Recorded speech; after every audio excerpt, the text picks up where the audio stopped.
നമ്മുടെ സംസ്ഥാനം പോളിംഗ് ബൂത്തിലേക്ക് എത്താൻ ഇനിയിപ്പം ദിവസങ്ങൾ എന്ന് പറഞ്ഞാൽ കൃത്യമായിട്ട് പറഞ്ഞാൽ 14 ദിവസം മാത്രമേ ഉള്ളൂ. അതായത് 2 ആഴ്ച കാലമേ ഉള്ളൂ നമ്മൾ ഇനി ജനവിധി കുറിക്കാനായി.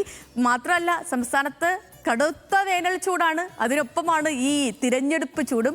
അപ്പം ഈ തിരഞ്ഞെടുപ്പിൽ വളരെ നിർണായകമാകുന്നത് പുതുതലമുറയുടെ വോട്ടാണ്. ജെൻസി കിഡ്സിൻ്റെയൊക്കെ വോട്ടായിരിക്കും ഇത്തവണ ഏറ്റവും നിർണായകമാവുക.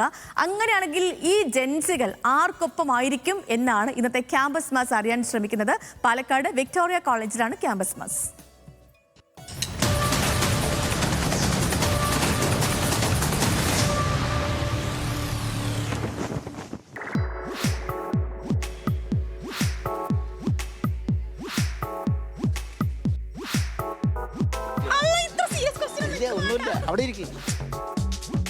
ഇത് പാലക്കാട് ചുട്ടുപൊള്ളുകയാണ്. വേൽച്ചൂടിനെ പോലെ തന്നെ ഇലക്ഷൻ ചൂടും പാലക്കാട് ഇളക്കി മറിച്ചുകൊണ്ടിരിക്കുകയാണ്. കേരള രാഷ്ട്രീയത്തിൽ വലിയ രീതിയിൽ ഇടം പിടിച്ചിരിക്കുകയാണ് പാലക്കാട്ടെ ഇലക്ഷൻ. കൂടാതെ തന്നെ പാലക്കാട്ടെ നമ്മുടെ വിക്ടോറിയ കോളേജിലെ പിള്ളേരുടെ വിശേഷങ്ങളും ഇലക്ഷൻ വിശേഷങ്ങളും ഒന്ന് ചോദിച്ചറിയാം.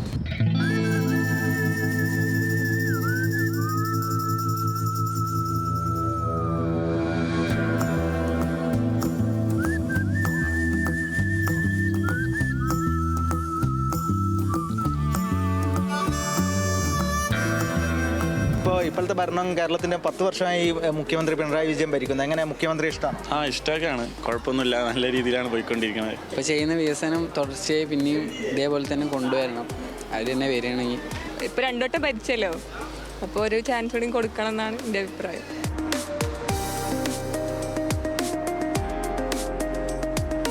വിദ്യാഭ്യാസ രംഗമായാലും മറ്റേത് ആരോഗ്യ മേഖലയായാലും ഏതൊരു മേഖല എടുത്ത് നോക്കിയാലും രാജ്യത്ത് തന്നെ ഏറ്റവും മുൻപന്തിയിൽ ഇന്ന് കേരളം ഉണ്ട്. അപ്പോൾ നമ്മൾ കഴിഞ്ഞ 10 വർഷം ഈ 10 വർഷം കമ്പയർ ചെയ്യുമ്പോൾ വളരെ മാറ്റങ്ങൾ വന്നുകൊണ്ട് തന്നെ ഈ സർക്കാരിൻ്റെ പ്രകടനം വളരെ മികച്ചതെന്ന് നമുക്ക് പറയാൻ കഴിയും. ഒരുപാട് വികസനങ്ങളും കാര്യങ്ങളൊക്കെ നമ്മുടെ ചുറ്റുപാടും ഒരുപാട് തരത്തിലുണ്ടായിട്ടുണ്ട്. തുടർ ഭരണം ചിലപ്പോൾ വരും, ചിലപ്പോൾ. അതെ, വിദ്യാഭ്യാസ മന്ത്രി വി ശിവൻകുട്ടി ഇഷ്ടമാണ്? കുഴപ്പമില്ല, അങ്ങനെ അടിപൊളി ആള് അത്യാവശ്യം കുഴപ്പമില്ല. ആദ്യമൊന്നും പറ്റുന്നുണ്ടായിരുന്നില്ല, പിന്നെ കുഴപ്പമില്ല. എന്താണ് ഇപ്രാവശ്യം ഇലക്ഷനിൽ നിങ്ങൾ മുന്നോട്ട് വെക്കുന്നത്? UDF ആയിരുന്നു, കോൺഗ്രസ്.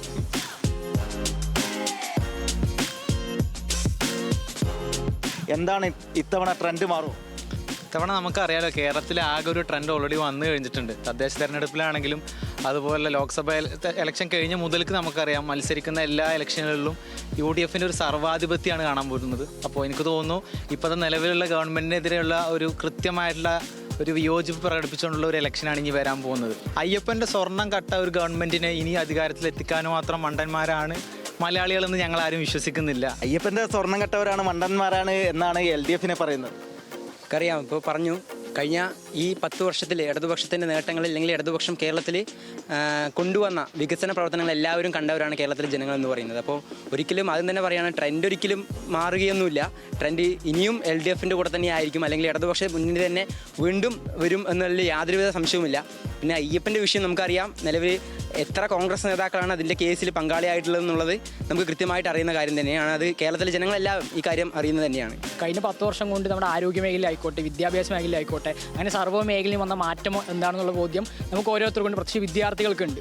അപ്പോൾ സ്വാഭാവിക ആ മാറ്റം ഇനിയും തുടരണം, അല്ലെങ്കിൽ ഇനിയും കേരളം വളരണം എന്ന് ആഗ്രഹിക്കുന്നവരിൽ നമ്മൾ സ്വാഭാവിക അതിൻ്റെ ഒപ്പമാണ്. അതുകൊണ്ട് ഇടതുപക്ഷത്തിനൊപ്പം തന്നെ ആയിരിക്കും. ഇപ്പോൾ ഒരു വനിതാ മുഖ്യമന്ത്രി വരണമെന്നൊരു ആഗ്രഹമുണ്ട്?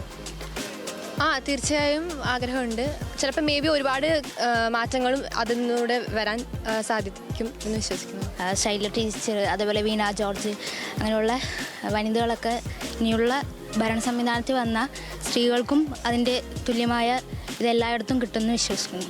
അല്ല, പൊതുവേ ഉള്ള ഒരു അഭിപ്രായം ക്യാമ്പസിൽ രാഷ്ട്രീയം കുറവാണ് എന്നൊരു അഭിപ്രായം എല്ലാം വരാറുണ്ട്. ക്യാമ്പസിൽ ഇപ്പം ഒരു പ്രവണത കാണുന്നുണ്ട്. രാഷ്ട്രീയം, ഒരുപാട് കുട്ടികൾക്ക് രാഷ്ട്രീയത്തോട് താല്പര്യമില്ലാത്തൊരു പ്രവണത കാണുന്നുണ്ട്. പക്ഷേ വിക്ടോറിയ പോലത്തെ ഒരു ക്യാമ്പസിൽ തികച്ചും രാഷ്ട്രീയമായ പോരാട്ടങ്ങൾ, രാഷ്ട്രീയവും ഉള്ള ക്യാമ്പസ് തന്നെയാണ്. ഈ ജെൻസി കുട്ടികൾക്ക് രാഷ്ട്രീയമില്ല എന്ന് കേൾക്കുന്നുണ്ട്. ജെൻസി കുട്ടികൾക്ക് ഈ കക്ഷി രാഷ്ട്രീയത്തിൻ്റെ ഒരു പ്രശ്നമുണ്ട്, അതായത് രാഷ്ട്രീയ ബോധ്യമില്ലായ്മയില്ല.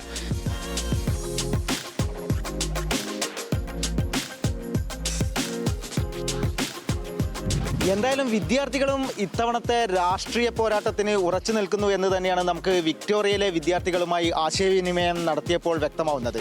കാരണം ജെൻസി കുട്ടികളെല്ലാം അരാഷ്ട്രീയവാദികളാണ് എന്ന വിമർശനം ഉയരുമ്പോഴാണ് കൃത്യമായ രാഷ്ട്രീയ ബോധത്തോടുകൂടെ കൃത്യമായ നിലപാടുകളിലൂടെ അവർ അവരുടെ വിശേഷങ്ങൾ പങ്കുവച്ചിട്ടുള്ളത്. ക്യാമറമാൻ രമേശ് റാമിനൊപ്പം സച്ചിൻ വള്ളിക്കാട്, ന്യൂസ് മലയാളം.